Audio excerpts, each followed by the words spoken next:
Everything was great in the 20s. There was money, there was booze, there was all kinds of stuff.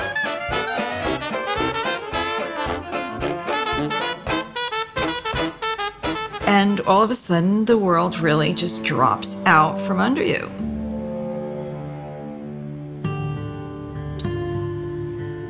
I grew up with a family that had suffered severely during the Depression. I was raised that you do not quit a job until you have a new job.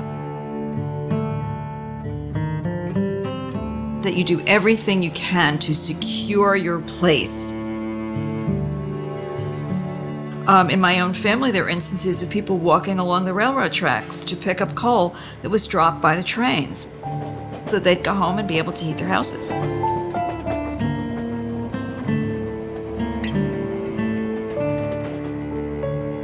Making a living in the 1930s was one of the biggest jobs you could get, make a living, because most people were not making a living. But along came Roosevelt. He created jobs, like building dams and roadways, and part of that was the development of the WPA.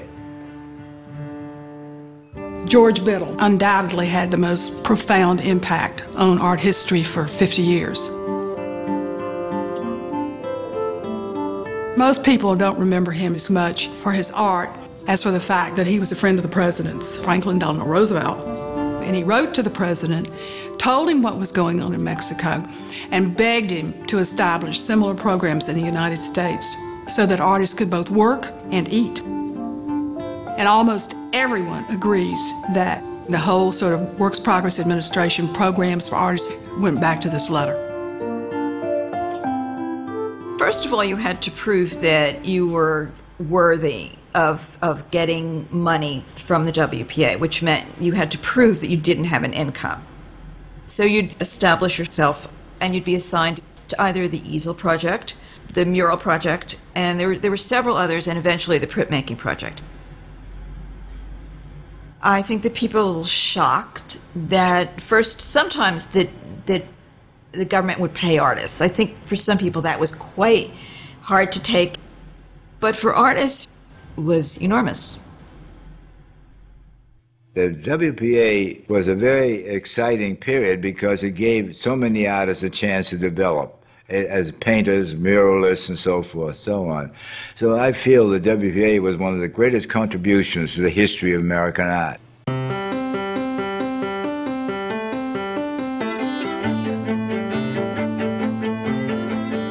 Lithography was a very expensive technique.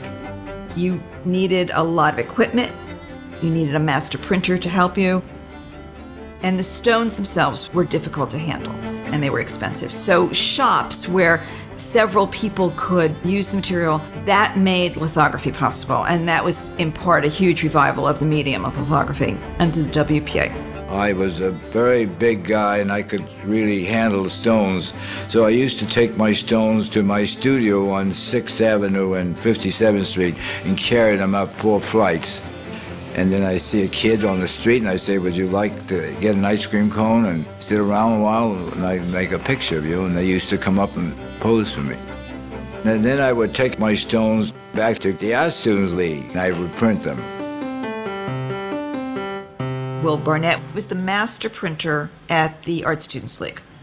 You would take his lithography class, in theory, to learn how to make a lithograph. Most of the time you already knew how to make a lithograph. The point was to take it with Will so that it was Will who would print your lithographs.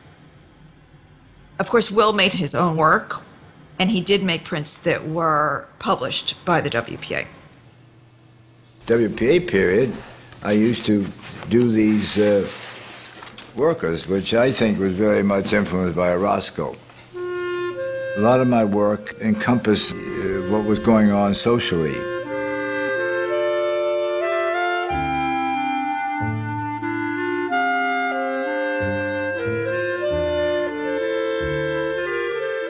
This is a work scene in Central Park. The people in this scene are working very hard. They're dirty, they're doing construction. He's showing us an awful lot about their everyday environment and how really they were fortunate to be on the WPA. If it wasn't for that, they'd be on a soup line.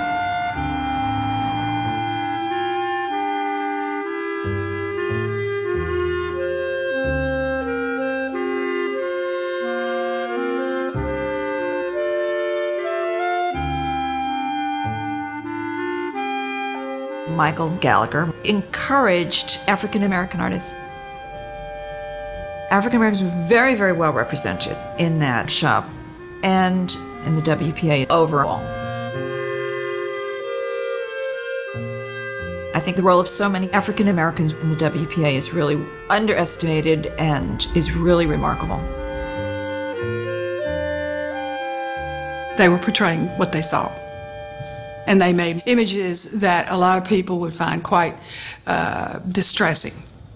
Ku Klux Klan, African Americans picking cotton, prints describing the plight of the undertrodden. But they also dealt with religious imagery and music. That early African American art was so unusually emotional, and it still conveys today because of the power of the artists.